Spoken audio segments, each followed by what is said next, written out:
Hello bachon, let's read the question. The question says which of the following compound is alkaline in aqueous medium? Option A Na2CO3, option B KCl, option C H2CO3, option D CuSO4. First of all, let us check the key concept of the question.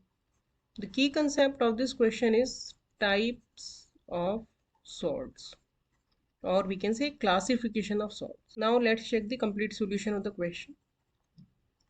So salts कैसे बनते हैं? Salts बनते हैं जब कोई acid react करता है base के साथ, तो वो बनाता है सॉल्ट एंड वाटर। इस रिएक्शन में क्या होता है, जो एसिड होता है उसका एनायन और बेस का जो कैटायन होता है वो कॉम्बाइन होते हैं और हमारा सॉल्ट में कन्वर्ट हो जाते हैं। तो अब जो एसिड्स हैं वो भी दो तरह के हो सकते हैं हमारे। एक तो वो हो सकते हैं स्ट्रॉन्ग एसिड्स, जैसे कि मिनरल एसिड्स होते हैं जो कि स्ट्रॉन्ग एसिड्स होते हैं, और दूसरे हो सकते हैं वीक एसिड्स जैसे कि ऑर्गेनिक एसिड्स होते हैं। इसी तरह से जो बेसिस हैं वो भी दो तरह के हो सकते हैं, स्ट्रॉन्ग बेसिस भी हो सकते हैं और वीक बेसिस भी हो सकते हैं। स्ट्रॉन्ग एसिड और स्ट्रॉन्ग बेस ये मिलके कोई सॉल्ट बनाएंगे, तो दोनों ही क्योंकि स्ट्रॉन्ग है कंप्लीटली न्यूट्रलाइज हो जाएंगे, तो जो सॉल्ट बनेगा वो बनेगा न्यूट्रल सॉल्ट।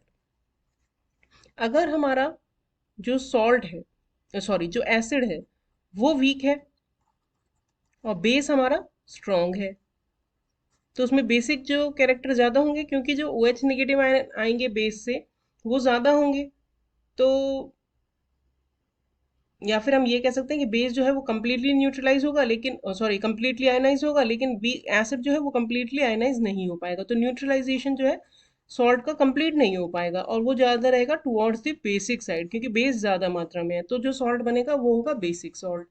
इसी तरह से अगर हम स्ट्रॉन्ग एसिड लें और वीक बेस लें, तो यहाँ पे क्या हो रहा है कि जो एसिड है वो कम्प्लीटली न्यूट्रलाइज हो रहा है लेकिन बेस नहीं हो पा रहा है।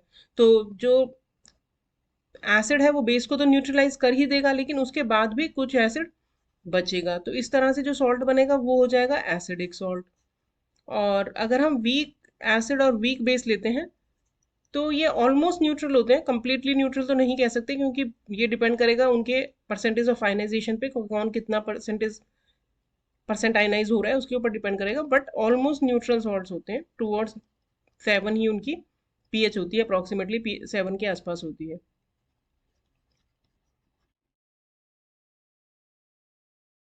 अब हम दिए हुए एग्जांपल्स में अगर देखें, क्योंकि हमसे एल्कलाइन पूछा है, एल्कलाइन का मतलब हो गया बेसिक। पहला जो हमें सॉल्ट दिया है वो दिया है Na2CO3 यानी सोडियम कार्बोनेट। सोडियम कार्बोनेट को जब हम वाटर में डिजोल्व करते हैं तो वो कन्वर्ट हो जाता है NaOH में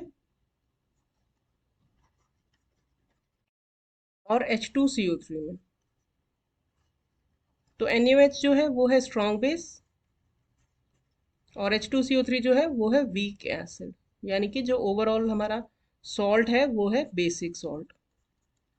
तो इसका जो एक्वस सॉल्यूशन होना चाहिए वो बेसिक होना चाहिए, यानी कि एल्कलाइन होना चाहिए। अब अगर हम KCl की बात करें, इसे हम वाटर में डिजोल्व करें तो ये बनाएगा KOH, क्योंकि जो कैटायन है वो बेस बनाता है और जो एनायन है वो एसिड बनाता है, तो ये भी स्ट्रॉन्ग बेस है और HCl जो है वो एक स्ट्रॉन्ग एसिड है, तो दोनों ही स्ट्रॉन्ग हो गए। तो जो ओवरऑल एक्वस सॉल्यूशन होगा वो होगा न्यूट्रल। नेक्स्ट हमें दिया है H2CO3। H2CO3 तो कोई सॉल्ट नहीं है, ये एक वीक एसिड है, तो ये क्योंकि वीक एसिड है तो जो एक्वस सॉल्यूशन होगा वो होगा एसिडिक सॉल्यूशन। नेक्स्ट है CuSO4। इसको अगर हम वाटर में डिजोल्व करें तो ये बनाएगा कॉपर हाइड्रोक्साइड जो कि वीक बेस है, और H2SO4 सल्फ्यूरिक एसिड जो है वो मिनरल एसिड है, तो काफ़ी स्ट्रॉन्ग एसिड है और ये हो जाएगा वीक बेस।